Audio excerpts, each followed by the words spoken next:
خیبر پختونخوا تیز بارشوں کے باعث حادثات، جاں بحق افراد کی تعداد 32 ہو گئی۔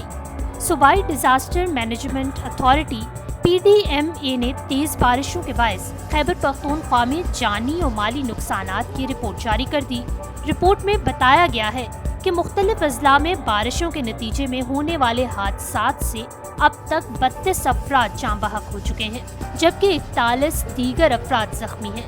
PDMA نے بتایا کہ جاں بحق افراد میں 15 بچے، 12 مرد اور 5 خواتین، جبکہ زخمیوں میں 6 خواتین، 28 مرد اور 7 بچے شامل ہیں۔